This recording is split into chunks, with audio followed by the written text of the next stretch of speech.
បាទជំរាបសួរសូមស្វាគមន៍ពុកម៉ែបងប្អូនទាំងអស់គ្នាដែលពេញនិយមតាមដានតម្រុយឆ្នោតយមប្រចាំថ្ងៃបាទអញ្ចឹងសម្រាប់ថ្ងៃទី15ខែកក្កដាឆ្នាំ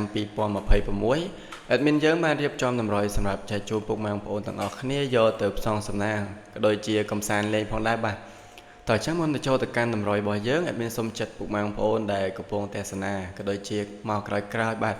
សូមជួយ like ជួយ comment ហើយដាក់សញ្ញាកណ្ដឹងឲ្យមានម្នាក់មួយផងបាទដើម្បីទទួលបានវីដេអូតម្រុយមុនគេជាងរាល់ថ្ងៃបាទអញ្ចឹងយើងទៅមើលតម្រុយថ្ងៃនេះទាំងអស់គ្នាបាទអញ្ចឹងសម្រាប់ថ្ងៃនេះ admin មាន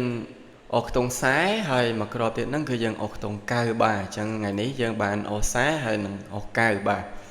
ហើយយើងទៅមើលពីរលេខរបស់យើងវិញសម្រាប់ពីរលេខថ្ងៃនេះ admin មាន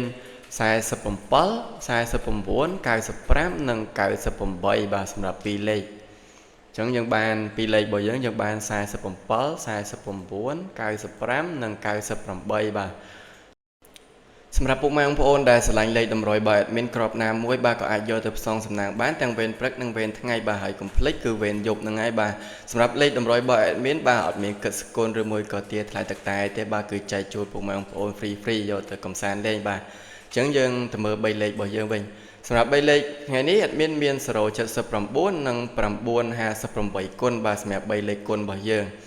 បាទអញ្ចឹងយើងបាន3លេខគុណរបស់យើងគឺ079និង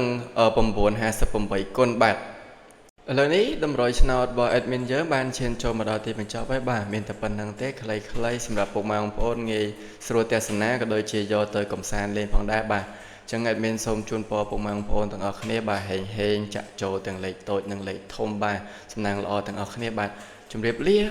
បាយបាយ